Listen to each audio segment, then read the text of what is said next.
प्यारे बच्चों नमस्कार। आप लोग कैसे हैं? उम्मीद है स्वस्थ होंगे, मस्त होंगे और अपने बोर्ड एग्जाम की तैयारी में व्यस्त होंगे। बच्चों आज हम लोग पढ़ेंगे 12th क्लास के जो है ना बातचीत के महत्वपूर्ण ऑब्जेक्टिव को देखेंगे, जो कि आपको बोर्ड एग्जाम के लिए बहुत हेल्पफुल रहेगा। तो चलिए, कहता है कि रेल का विकट खेल रचना के रचनाकार कौन है? बताइए। बालकृष्ण भट्ट। प्रश्न आपका, बालकृष्ण भट्ट के अनुसार कितने कोनों में परी बात खुल जाती है? बताइए कितने कोनों में परी बात खुल जाती है? तो 3 कोनों में। कितने कोनों में? 3 कोनों में। इसके बाद चलते हैं हम लोग। सो अजान एक सुजान नामक सो अजान एक सुजान नामक उपन्यास के उपन्यासकार कौन है? बताइए। जयप्रकाश नारायण, जयप्रकाश नारायण, जगदीश चंद्र माथुर, बालकृष्ण भट्ट, मोहन राकेश। तो क्या होगा आपका? बालकृष्ण भट्ट होगा।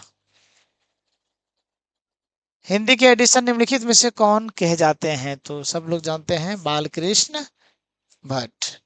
ठीक है।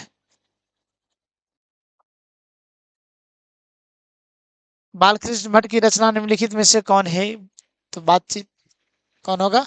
बातचीत। बहुत आसान प्रश्न है। इसके बाद हम लोग देखेंगे बातचीत के जरिए भाव बनकर क्या बाहर निकल जाता है? ईर्ष्या, द्वेष, मवाद या धुआं, क्लेश। मवाद या धुआं।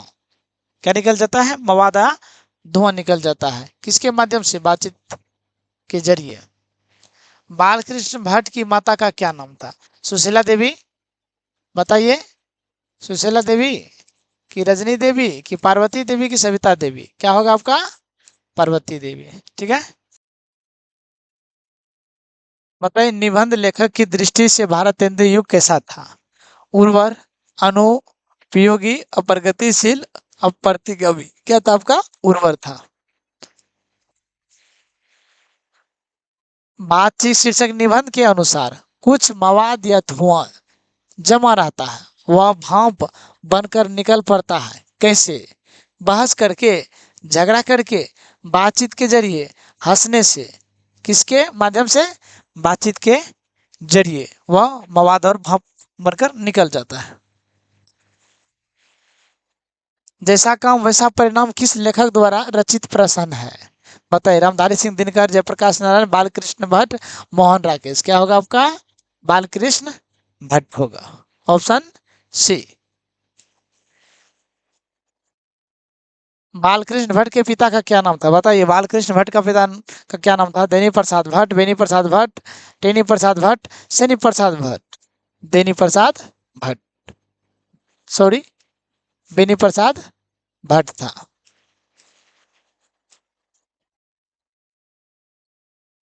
दमयंती स्वयंवर किस लेखक की रचना है? चंद्रधर शर्मा, गुलेरी, मलयज, बालकृष्ण भट्ट। इसके बाद बालकृष्ण भट्ट की रचना बातचीत क्या है? एकांकी है, कहानी है, यात्रा, स्मरण है, ललित निबंध है? क्या है आपका? ललित निबंध है। बालकृष्ण भट्ट किस युग के निबंधकार और साहित्यकार थे? बताइए। प्रसाद युग, भारतेंदु युग, द्विवेदी युग, स्वतंत्र योत्तर युग। तो क्या होगा आपका? भारतेंदु युग। क्या हो जाएगा आपका?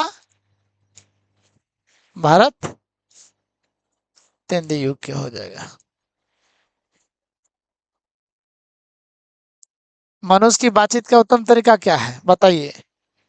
विद्यात्मक पूर्ण बात करना, तर्कपूर्ण बात करना, भीड़ से बात करना, अवाक होकर अपने आप से बात करना। क्या हो जाएगा आपका आंसर? अवाक होकर अपने आप से बात करना। इसके बाद संवाद में सबसे महत्वपूर्ण क्या है? तर्क है, जिज्ञासा है, आत्मीयता है, प्रभावपूर्ण है। बताइए जल्दी से इसका क्या होगा? तो इसका उत्तर जो होगा ना आपका आत्मीयता होगा। क्या हो जाएगा? आत्मीयता। बालकृष्ण भट्ट का जन्म कहाँ हुआ था? कब हुआ था? 23 जून 1844, 23 जून 1844 को। हालांकि देखिए ये दोनों एक ही ऑप्शन है। और इसके बाद 20 जुलाई 1902, ये ऑप्शन आपका हालांकि देखिए इसमें टाइपिंग में मिस्टेक हो चुका है, ऑप्शन ए होगा इसका, सॉरी ऑप्शन ए नहीं होगा, ऑप्शन बी होगा, क्योंकि 1844 में 23 जून 1844 में जन्म हुआ था बालकृष्ण भट्ट का।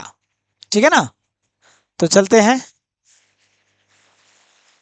संयोगिता स्वयंवर रचना किनकी है? बालकृष्ण भट्ट, प्रताप नारायण मिश्र की, श्रीनिवास दास की, मैथिली शरण गुप्त की। क्या हो जाएगा? बालकृष्ण भट्ट की।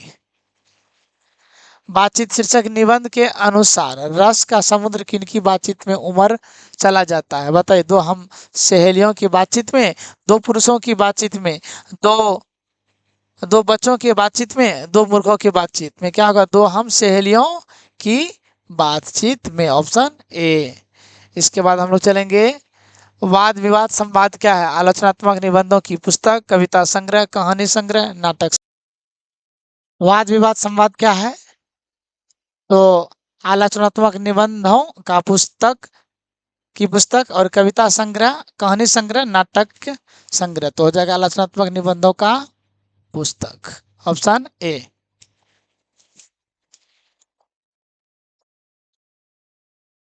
सवाल नंबर 21 चलते हैं। बालकृष्ण भट्ट ने कौन सा मासिक पत्र निकाला था? आप लोग को बतेवे के थे हिंदी प्रदीप की।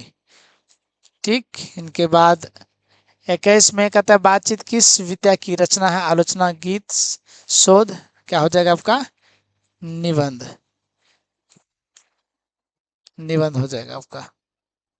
ठीक है, ऑप्शन डी।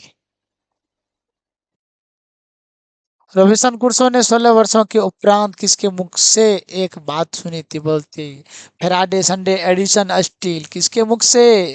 फेराडे के मुख से। ठीक। बातचीत शीर्षक निबंध के निबंधकार कौन थे? जयप्रकाश नारायण, मोहन राकेश, नंबर सिंह, बालकृष्ण भट्ट। कौन थे जी? बालकृष्ण भट्ट थे। इसके बाद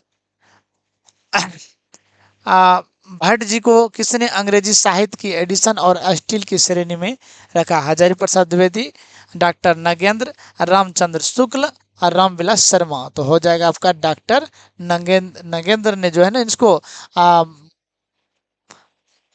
अंग्रेजी साहित्य के एडिशन के स्टील की श्रेणी में इसको रखा। बातचीत के माध्यम से बातचीत के माध्यम से बालकृष्ण भट्ट क्या बतलाना चाहता है? बताइए तो। बातचीत की शैली, भाषण की शैली और संवाद की शैली, इनमें से कोई नहीं। आपका क्या हो जाएगा? ऑप्शन ए, बातचीत की शैली को वह बताना चाहता है। ठीक है ना। ऑप्शन, अब चलते हैं प्रश्न संख्या 27। बालकृष्ण भट्ट का निवास स्थान कौन सा है? तो लखनऊ उत्तर प्रदेश, इलाहाबाद उत्तर प्रदेश, मथुरा उत्तर प्रदेश, वाराणसी उत्तर प्रदेश। क्या हो जाएगा आपका? Option A, Lucknow Uttar Pradesh. ठीक है बच्चों, आगे हम लोग बढ़ते हैं। बालकृष्ण भट्ट ने किस पत्रिका का संपादन किया? आर्यवर्त, हुंकार, हिंदी प्रदीप। हिंदी प्रदीप की। बालकृष्ण भट्ट ने हिंदी प्रदीप नामक मासिक पत्रिका जो है ना उसने कब निकाला था? बताइए, कब उसने निकाला था? 1800, यहाँ पे दिया ऑप्शन आपका 77 दिया गया है, 1888 दिया गया, 1890 दिया गया, 1894 दिया गया है। क्या हो जाएगा आपका? 877 में जो है ना बालकृष्ण भट्ट ने हिंदी प्रदीप नामक मासिक पत्रिका निकाला था। इस नंबर में चलते हैं। बालकृष्ण भट्ट के पिता पैसे से क्या थे? आप लोग को बताए थे, चिकित्सक, व्यापारी, शिक्षक, समाज सेवी। क्या थे? व्यापारी थे। क्या थे? बालकृष्ण भट्ट के पिता पैसे से क्या थे? व्यापारी थे। कौन सा उपन्यास बालकृष्ण भट्ट द्वारा रचित है? महिला आंचल, गोदान, 100 अजान एक सुजान, अंतराल। क्या हो जाएगा आपका? 100 सुजान एक 100 अजान एक सुजान। ठीक है, चलते हैं 32 नंबर में।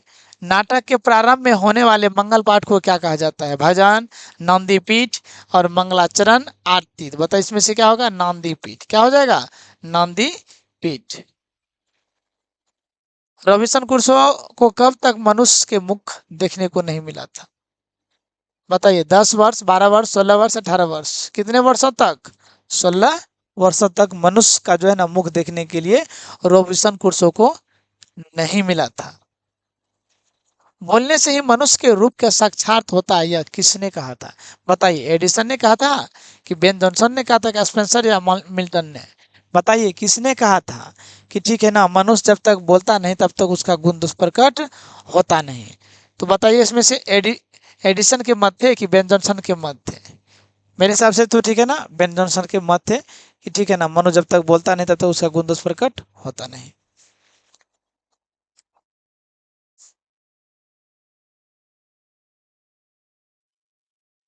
बताइए, असल बातचीत सिर्फ दो व्यक्तियों में हो सकती है। असल बातचीत सिर्फ दो व्यक्तियों में ही हो सकती है, यह किसका मत था? बताइए, एडिसन के मत थे कि बेन जॉनसन के थे कि मिल्टन के थे? ये एडिसन के मत थे कि असल बातचीत जो होता है ना, दो व्यक्ति के बीच में ही होता है, तीन व्यक्ति के बीच में, चार व्यक्ति के बीच में असल बातचीत नहीं होता है। आप चलते हैं 36। एडिसन के अनुसार असल बातचीत कितने लोगों के बीच हो सकती है? एकदम कितने लोगों के बीच हो सकती है? दो लोगों के बीच हो सकती है। बातचीत से मन किस प्रकार का हो जाता है? क्रोधपूर्ण हो जाता है, भारी और बोझिल होता है, हल्का और स्वच्छ होता है? इनमें से कोई नहीं।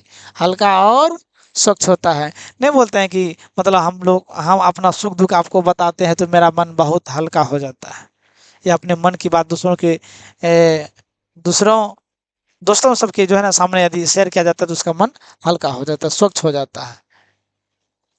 भरोसेमंद आदमी के पास ही अपना मन की बातें बोलना चाहिए, दूसरों के सामने बोलना नहीं चाहिए।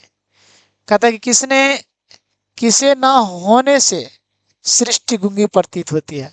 श्रवण शक्ति, वाक शक्ति, दिव्य शक्ति, स्मरण शक्ति? बताइए तो वाक शक्ति। ठीक है ना, क्या होगा? वाक शक्ति होगा। Art of conversation, art of conversation कहाँ के लोगों में सबसे अधिक प्रचलित है? बताइए। सबसे अफ्रीका, भारत, यूरोप, कनाडा? क्या हो जाएगा? यूरोप, क्योंकि यूरोप के लोगों में आर्ट ऑफ कन्वर्सेशन सबसे अधिक प्रचलित है। लास्ट सवाल आपका है, बाल कृष्ण किस काल के रचनाकार हैं? आदिकाल के, भक्ति काल के, रीति काल के, आधुनिक काल के? बताइए जल्दी से। बाल कृष्ण भट्ट जो है ना, किस काल के जो है ना, किस काल के हैं वो? आदिकाल, भक्ति काल, रीति काल, ये होगा आपका आधुनिक काल।